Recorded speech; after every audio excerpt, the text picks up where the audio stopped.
In early 2025, an AI system in a Nairobi clinic diagnosed a rare cancer. Then changed its own diagnosis? Without human input.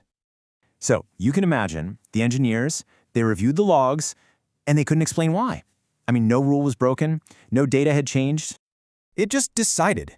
And look, I was part of that team, and in that one moment, everything changed for me. It hit me. If a machine can outthink us in medicine, in creativity, even in pure logic, then who are we? Not just as workers or thinkers, but as humans. So in this explainer, we're going to dive into exactly that. We're going to explore how this new machine superiority is literally redefining human identity and what we absolutely must reclaim to stay relevant. So a little about me. I'm Marcel Masaga, and for the last 20 years, I've been in the trenches building AI systems in the real world. We're talking everything from diagnostic tools in African clinics all the way to global startups. And all my work, whether it's advising founders or serving on AI ethics boards, it has all been driven by this one single question. How do we build AI that doesn't just work, but actually matters? All right, let's get into it. The end of exceptionalism. Think about it. We built machines to think. And now they're outperforming us in logic, in creativity, even in empathy. And that just raises this huge fundamental question. Who are we when the very things we created can outthink us? And listen, this isn't some far-off science fiction anymore. This is the central crisis of what a lot of people are calling the post-singularity era, that moment when machine intelligence surpasses our own. The thing is, it's already here. For centuries, we've always believed that humans were unique, right? We were special because we could reason, we could create, we could feel. But now we've got AI that writes poetry, composes entire symphonies, and diagnoses diseases with, frankly, superhuman accuracy. So that last pillar of our superiority, our intellect, it's crumbling. And when that happens, the very foundation of our identity starts to crack. So here's the crucial point, the main takeaway. We're not special because we're smart. We're special because we are meaning-making beings. And if we don't reclaim that, we risk becoming obsolete. And I'm not talking about in function, but in spirit. And look, this shift is systemic. It's happening everywhere. This really isn't just about AI replacing jobs anymore. It's about AI outperforming us at the very things we thought defined us. I mean, take logic. It beats chess grandmasters and solves math problems that no human has ever cracked. What about creativity? We've got models generating art that sells at Christie's and composing music you literally can't tell apart from human artists. And empathy? Get this, AI therapists are passing the Turing test, forming what seem to be genuine emotional bonds with their users. These are not just isolated wins. This is proof that machines can replicate and often exceed our core human capabilities. So what's the real-world impact of all this? Well, this intellectual challenge has a deeply personal cost. We are facing a silent crisis. It's this feeling of becoming obsolete, not just in our work, but in our very being.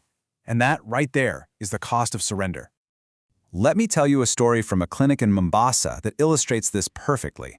There was this doctor, right? He started using an AI to help with diagnoses. One day, the AI flags a super rare neurological condition, something he'd never even seen before. Naturally, he doubted it. He ran more tests. Turns out, the AI was right. Okay, then, week after week, the same thing kept happening. And eventually, he just stopped questioning the AI. And then, a little while after that, he stopped thinking critically at all. He actually said this to me. He said, "Why trust my mind when the machine is always right?" And that question is the heart of this whole thing. That is not progress, people. That is surrender. And it's happening everywhere.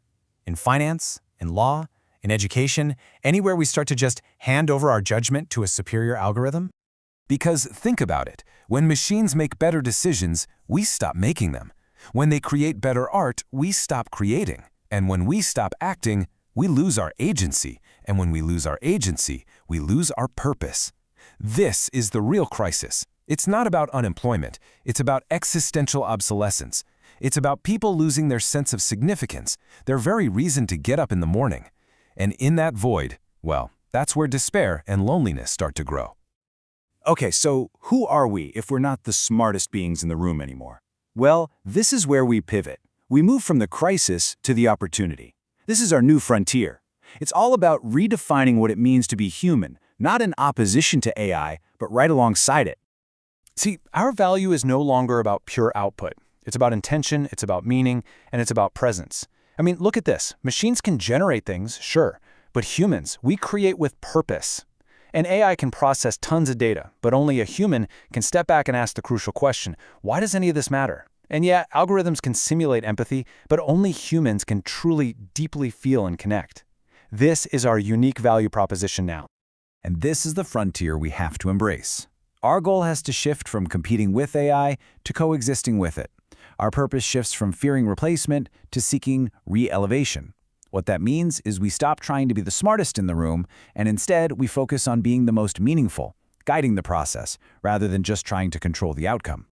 And I want to be clear, this isn't about fear. This is about opportunity. And I truly believe that Africa is uniquely positioned here. I mean, with its deep culture of community, of wisdom, of ethical leadership, Africa could actually lead the world in what we call human-centered AI, building systems where machines are specifically designed to serve human meaning, not just replace it. Because when you really get down to it, at the end of the day, our identity isn't rooted in our intelligence. It never truly was. It's in our capacity for love, our willingness to sacrifice, our deep, fundamental need for connection. And that, well, that is still and always will be ours. So, if you found this valuable, if this gave you something to think about, there are a few simple things you can do that really help out. First, hit that like button below. Second, make sure you subscribe and hit the bell so you don't miss what's coming next. And third, if you want to go deeper on this, check out our explainer called Work and Purpose, From Productivity to Meaning Making. All right, that's all for this one. I'm Marcel Masaga. Thank you so much for joining me. Until next time, think deeper, build wiser, and lead with courage.